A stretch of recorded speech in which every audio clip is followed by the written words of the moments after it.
sección analizaremos los huesos del tarso, metatarso y los falanges. El tarso va a estar compuesto por 7 huesos dispuestos en 2 filas, una fila posterior y una fila anterior. Los huesos que conforman la fila posterior serán el astrágalo o talus y el hueso calcáneo, mientras que los que conforman la fila anterior serán 3 huesos cuneiformes, también denominados cuñas, un hueso navicular y un hueso cuboides. El primer hueso es el astrágalo. Este es un hueso corto, va a formar parte del vértice de la bóveda tarsiana. Además, este se articulará con los huesos de la pierna, con el hueso navicular y inferiormente con el hueso calcáneo. El hueso astrágalo presentará 6 caras, una cara superior que se caracteriza por presentar la tróclea astragalina, la cual va a servir de inserción para los huesos de la pierna. Esta tróclea está unida a la cabeza del astrágalo mediante un cuello. En este cuello se presenta un surco donde se va a insertar la cápsula articular de la articulación del tobillo. La cara inferior va a estar caracterizada por presentar 2 superficies articulares, una media y una posterior, que servirán para la articulación con el hueso calcáneo. La cara lateral igualmente va a estar representada por una superficie articular que sirve para la unión con la cara malleolar lateral o la cara lateral del peroné. Además, el hueso astrágalo presenta una cara medial, la cual igualmente tendrá una superficie articular para articularse con el malleolo medial de la tibia. La cara anterior presentará un segmento anterior, el cual va a servir para la articulación con el hueso navicular, mientras que la cara posterior presentará un tubérculo en su parte media donde se insertará el ligamento astrágalo-peroneo posterior. El hueso calcáneo. Este hueso se caracteriza por ser el más voluminoso de los huesos del tarso y va a formar parte de la eminencia del tobillo. Superiormente se va a articular con el hueso astrágalo. El hueso calcáneo también presentará 6 caras, una cara superior que se va a encontrar dividida en una parte anterior y una parte posterior. Esta estará dividida por el surco del calcáneo. Este surco va a dividir las caras articulares para el astrágalo en una anterior y una posterior. En la cara inferior solo se presentan agujeros para la vascularización del hueso. En la cara lateral, este hueso va a presentar un tubérculo para el ligamento peroneo calcáneo, además de la tróclea peroneal. Posteriormente, el calcáneo tendrá una cara medial, la cual va a estar representada por el sustentáculo para el astrágalo, además de que en su parte media va a presentar el canal calcáneo. En su cara anterior, este hueso tendrá una cara para articularse con el hueso cuboides y posteriormente va a tener un tubérculo para la inserción del tendón calcáneo. El hueso cuboides. Este hueso se caracteriza por tener forma de un prisma triangular. Además, se va a ubicar anterior al hueso calcáneo y va a poseer 6 caras. La cara dorsal del hueso cuboide se caracteriza por ser lisa, mientras que la cara plantar se caracteriza por presentar un surco para la inserción del tendón del músculo peroneo largo. Además, un poco más anteriormente va a presentar la tuberosidad del hueso cuboides. En su cara posterior tenemos que se va a articular con el hueso calcáneo.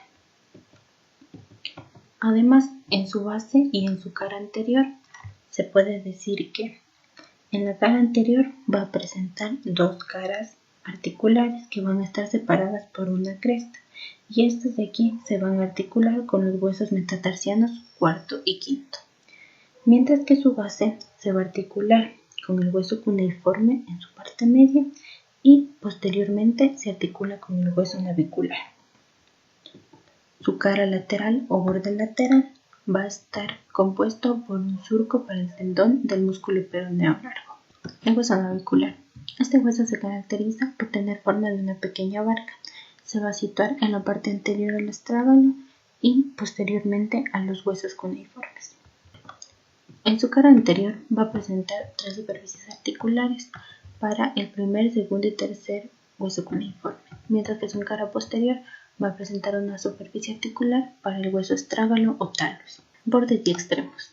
Los bordes de este hueso van a ser rugosos, mientras que los extremos se van a caracterizar por tener la tuberosidad del hueso navicular, donde se va a insertar el tendón del músculo tibial posterior. Los huesos cuneiformes. Los huesos cuneiformes son tres. Tenemos un cuneiforme intermedio, un cuneiforme lateral y un cuneiforme medial. El cuneiforme medial. Este hueso se caracteriza porque en su cara posterior va a tener una forma triangular y cóncava. Se va a articular con la cara medial y la cara anterior del hueso navicular. Su cara anterior se va a articular con el primer hueso metatarsiano. Su cara medial va a presentar en su parte anterior e inferior una eminencia para la inserción del músculo tibial anterior. Además, su cara lateral va a presentar una articulación con el hueso cuneiforme intermedio y el segundo hueso metatarsiano, mientras que su borde superior va a estar caracterizado por ser ancho y romo anteriormente y afilado posteriormente. El hueso cuneiforme intermedio. Este igualmente va a presentar una cara posterior, la cual se articula con el hueso navicular, una cara anterior que se articula con el segundo metatarsiano, dos caras laterales que presentan posteriormente la articulación con el hueso cuneiforme medial medialmente y con el cuneiforme lateral en la parte lateral. Su cara superior va a ser cuadrilátera y su borde plantar va a ser agudo y rugoso. El hueso cuneiforme lateral. Este igualmente va a presentar una cara articular posterior que se va a articular con la cara anterior del hueso navicular. Una cara anterior que se va a articular con el tercer hueso metatarsiano. Una cara medial que presenta dos caras articulares, una para el hueso cuboides y otra para el cuarto metatarsiano. Y finalmente una cara lateral que se va a articular con el hueso cuboides y además tendrá una banda articular para el cuarto metatarsiano. Huesos del metatarso. Características comunes. Estos de aquí se articularán posteriormente con la segunda fila del tarso y anteriormente con las primeras falanges o falanges proximales. Entre sus características comunes encontramos que su cuerpo va a ser prismático y triangular. Van a tener dos caras colaterales que van a significar los espacios interóseos. En su base va a estar ubicada en el extremo posterior y van a tener forma de cuña de base superior y arista plantar. Su cabeza va a ser su extremo anterior, va a ser aplanado transversalmente y va a ser una superficie articular convexa. Características particulares del primer metatarsiano. Este presentará articulación con el hueso cuneiforme medial, además de una pequeña carilla para la articulación con el segundo metatarsiano. El segundo metatarsiano se caracteriza por tener articulación con el cuneiforme intermedio, además de una articulación con el tercer metatarsiano y una articulación con el primer metatarsiano. El tercer metatarsiano se caracteriza igualmente por articularse con el cuneiforme lateral, una articulación con el cuarto y segundo metatarsiano. El cuarto hueso metatarsiano igualmente se va a articular con el hueso cuboides y además una articulación con el hueso cuneiforme lateral y con el quinto metatarsiano. Finalmente, el quinto metatarsiano tendrá una cara articular para el hueso cuboides. Las falanges. Las falanges se dice que van a estar mucho más reducidas que las de las manos, a excepción de las falanges del dedo gordo, ya que estas serán muy voluminosas. Gracias.